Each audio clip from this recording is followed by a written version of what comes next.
नमस्कार मैत्रिणींनो, आज ना व्हिडिओमध्ये मी तुम्हाला अस्तरचा कटोरी ब्लाऊज कशा पद्धतीने स्टिच करायचा, समोरील पार्ट कसे जोडायचे हे संपूर्ण माहिती, ब्लाऊजविषयी रिलेटेड काही टिप्ससुद्धा सांगणार आहे. तर व्हिडिओ लास्टपर्यंत नक्की बघा. हे बघा, कटोरी अशा पद्धतीने खालचा पार्ट हा उलटा ठेवलेला आहे. मेन ब्लाऊज पिसता त्यावरती अस्तर दोन्ही समोरासमोर ठेवून बघायचे आणि अशा पद्धतीने दोन्ही कटोरी एक लेवलमध्ये समोरासमोर ठेवून घ्यायच्या आणि ठेवल्याच्या नंतर अशा पद्धतीने स्टिच करून घ्यायच्या. हे बघा, अस्तर आणि जे मेन फॅब्रिक आहे हे पार्ट मी दोन्हीचे जोडून घेतलेले आहेत आणि यानंतर हे ठेवून अशा पद्धतीने ह्याची उकलूकची जी क्रॉसमध्ये रेष असते ती बरोबर आलेली आहे का अशी चेक करायची. यानंतर मेन साईड पार्ट घ्यायचा. तर हे बघा, मधोमध फोल्ड केलेला होता. तर मी अशा पद्धतीने जे आकार आहे पुढला कटोरीचा, तर ते दोन्ही कटोरी जोडण्याचा, ते दोन्ही आकार समोरासमोर आले पाहिजेत अशा पद्धतीने मेन पार्ट उलट्या बाजूने ठेवायचा आणि त्यावरती लगेचच अस्तर तशाच पद्धतीने ठेवून घ्यायचं आणि हे पार्ट दोन्हीही पार्ट याचे सर्व बाजूंनी स्टिच करून घ्यायचे.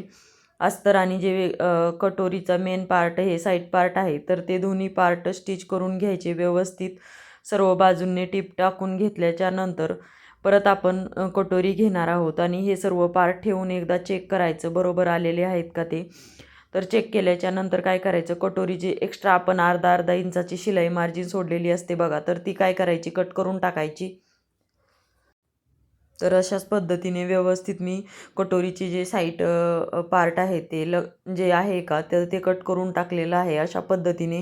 आणि जे टक्स आहे तर तो लगेचच मी टाकून घेणार आहे. याची रुंदी 1.5 इंच आणि उंचीला टक्स हा ब्लाऊजच्या हाईटनुसार ठरतो. तर मी 2.25 इंचाचा टक्स दिलेला आहे. अशा पद्धतीने बघू शकता किती सुंदर कटोरीचा पप आलेला आहे आणि कटोरी अशा पद्धतीने रेडी झालेली आहे.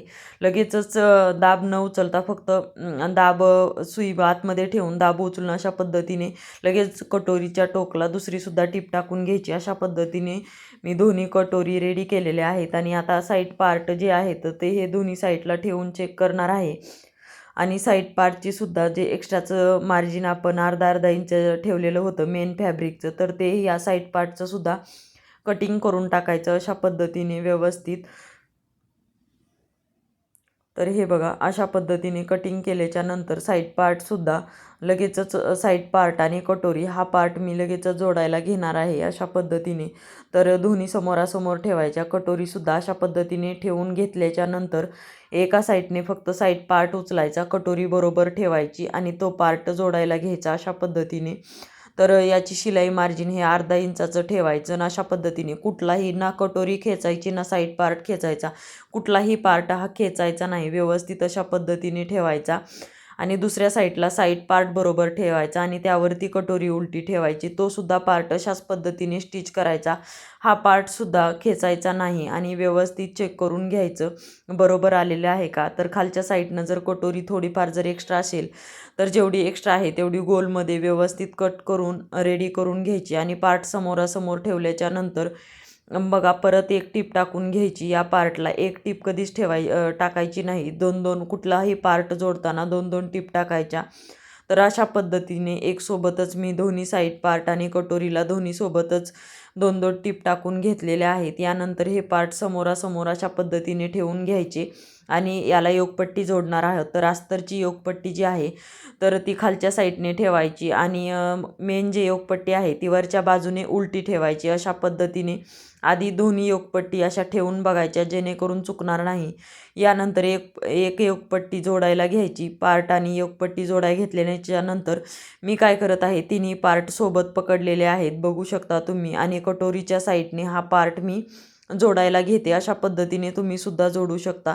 1/2 इंच शिलाई मार्जिन, मशीनचा एक दाबी एवढं शिलाई मार्जिन सोडून तिन्ही पार्ट एकदा चेक केले, कुठला पार्ट निसटला नाही ना. चेक केल्याच्या नंतर परत एक त्यावरती टीप टाकली आणि हे बघा शोल्डर पट्टीपासनं हे अशा पद्धतीने आतमध्ये फोल्ड केलेला आहे.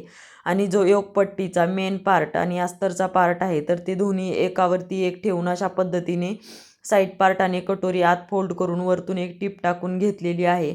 आणि यानंतर कटोरीच्या बाजूने अशा पद्धतीने जी जास्तीची बाजू आहे त्या बाजूने योगपट्टी मी वरती काढलेली आहे आणि योगपट्टी तयार करून घेतली आणि व्यवस्थित फिनिशिंगमध्ये याला दाबटीप टाकून घेते. अशा पद्धतीने दुसरासुद्धा पार्ट अशाच पद्धतीने जोडून घ्यायचा.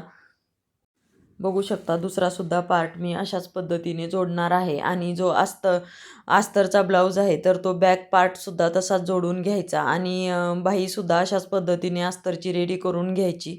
तर अशा पद्धतीने रेडी केल्याच्या नंतर हे बघा मी दुसऱ्या दिवशी राहिलेला ब्लाऊज हा स्टिच केला होता. तर हे व्यवस्थित एक लेवलमध्ये ठेवून बघितलं. याला आता हुकलूक पट्टी लावणार आहोत आपण. तो हुकलूक लावण्यासाठी आपण बसलेला आहोत तर ते आपल्या डाव्या हाताला हुकची पट्टी ठेवायची आणि उजव्या हाताला लूकची पट्टी ठेवायची, जेणेकरून ती घातल्याच्या नंतर आपल्या उजव्या बाजूला हुकची पट्टी येते. तर आधी मी 1.5 इंचाच्या ते 2-2 इंचाच्या अशा पट्ट्या काढून घ्यायच्या. तर हे बघा मी 2 इंचाची पट्टी काढून घेतलेली आहे. खालच्या साईडने फोल्ड करून वरच्या बाजूने जोडून आतल्या साईडला हुकची पट्टी मी फोल्ड करून घेणार आहे. अशा पद्धतीने जोडून त्याला दाबटीप टाकून घेतली आणि एक फोल्ड केला आणि परत एक फोल्ड करून अशा पद्धतीने मी जी आहे हुकची पट्टी तर ती जोडून घेतलेली आहे. खालच्या साईडने सुद्धा टीप टाकून व्यवस्थित केली आणि चेक करून घेतली बरोबर आलेली आहे का. तर अशाच पद्धतीने लूकची पट्टी जोडायला घ्यायची. लूकची पट्टी हा पार्ट आहे तो उलटा ठेवलेला आहे आणि त्यावरती लूकची पट्टीसुद्धा उलटी ठेवलेली आहे. त्याला मेन फॅब्रिक लावून पट्टी मी आधी जोडून घेतली होती आणि एका साईडने दाबटीपसुद्धा टाकून घेतली होती. परत त्या हुकलूक पट्टीवरती दाबटीप टाकून घ्यायची आणि ही वरच्या साईडला अशा पद्धतीने येते. ज्या साईडला आपण जोडलेली आहे तेवढं अर्धा इंचाचं जी आहे का तर खालच्या साईडने व्यवस्थित फिनिशिंगमध्ये दिसली पाहिजे अशा पद्धतीने ती पट्टी जोडायची. जी आपली टीप आहे तर त्या टीपच्या थोडीशी पुढे घेऊन अशा पद्धतीने मी लूकची पट्टी रेडी करून घेतली आणि हे दोन्ही पार्ट समोरासमोर अशा पद्धतीने ठेवले आणि समोरील गळा चेक करण्यासाठी शोल्डरपासनं मी मोजून घेतलेलं आहे अंतर. वरती शोल्डर जेवढं आपण जोडण्यासाठी 1.5 इंच जाणार आहे तर तेवढं मी वरतून सोडून दिलेलं आहे आणि तिथून खाली गळ्याला बरोबर आलेलं आहे का चेक केलं आणि जर थोडासा कमी भरत होता त्यामुळे या साईडने मी कट करून गळा हा वाढवून घेतलेला आहे व्यवस्थित एकावरती एक ठेवून. अशा पद्धतीने तुम्ही सुद्धा गळा वाढवून घेऊ शकता. तर हे बघा ते गळा वाढवल्यामुळे तिथली टीप निसटलेली होती तर त्यामुळे तो मी अस्तर आणि जो मेन फॅब्रिक आहे ते जोडून घेतलं आणि अशा पद्धतीने हा पार्ट रेडी करून घेतलेला आहे. असाच मी बॅकचा पार्टसुद्धा आणि बाहीसुद्धा अस्तरच्या रेडी केलेल्या होत्या. तर जो अस्तरचा मागचा पार्ट आहे तर तो मी बरोबर असा ठेवलेला आहे आणि त्यावरती पुढचे दोन्हीही पार्ट आपण उलटे ठेवणार आहेत अशा पद्धतीने. आणि खालच्या साईडने कमरेच्या साईडने फक्त एक लेवल करायचं आणि वरच्या साईडने कमी जास्त झालं तरी शोल्डरमध्ये व्यवस्थित होऊन जातं. जेवढं शोल्डर आहे ब्लाऊजची उंची मोजून शोल्डर अशा पद्धतीने स्टिच करायला घ्यायचे. शोल्डरच्या जोडत असताना 2-2 3-3 टीप टाकून घ्यायच्या आणि अशा पद्धतीने मी शोल्डर जॉईंट करून ब्लाऊज रेडी केलेला आहे. बघा बाही जोडण्याच्या आधी अशा पद्धतीने कधीही ब्लाऊज व्यवस्थित ठेवून घ्यायचा.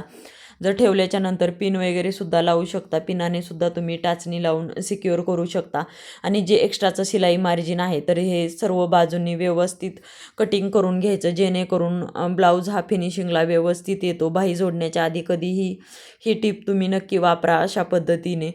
तर बाही जोडल्याच्या नंतर बाही कधीही सेंटरवरनं जोडायला घ्यायची आणि अशा पद्धतीने बाहीची लांबी आणि जेवढी शिलाई मार्जिन आहे तेवढी ठेवून मी अशा पद्धतीने बाही जोडून घेतलेली आहे. तर अशाच पद्धतीने तुम्ही दुसरीसुद्धा बाही जोडू शकता आणि बाही जोडताना बाहीलासुद्धा 2-2 टीप टाकायला विसरायचं नाही. अशाच पद्धतीने दोन्ही साईडच्या मी बाही जोडल्या आणि बरोबर ठेवून हा फॅब्रिक मी स्टिच केला होता. यानंतर फक्त आतल्या साईडने फोल्ड केलेला आहे. फोल्ड करून एक दाबटीप टाकून घेते, जेणेकरून आपल्याला ओव्हरलॉक करण्याची गरज नाही. आणि फिटिंगची टीप टाकताना कधीही पूर्ण कंबर मोजायची, जेवढी तुमच्या मापामध्ये कंबर आहे तेवढी कंबर मोजायची आणि राहिलेल्या पार्टचे 4 भाग करायचे आणि त्याच्या 4थ्या भागानुसार अशा पद्धतीने जेवढं शिलाई मार्जिन राहिलं तेवढं मी घेतलेलं आहे. आणि हे बघा अशा पद्धतीने बाहीचा जेवढा दंड घेर आहे, मोंडा जेवढा आहे तेवढं मी मार्किंग करून फिटिंग करून लगेचच 2-2 3-3 फिटिंगच्या टीप टाकून घ्यायच्या. अशाच पद्धतीने दुसऱ्या साईडला सुद्धा मी फिटिंगची मार्किंग करून 2-2 3-3 टीप टाकून ब्लाऊज हा रेडी केलेला आहे. अशा पद्धतीने ब्लाऊज रेडी झाला. तर चला व्हिडिओला लाईक करा आणि चॅनलला सबस्क्राईब करा.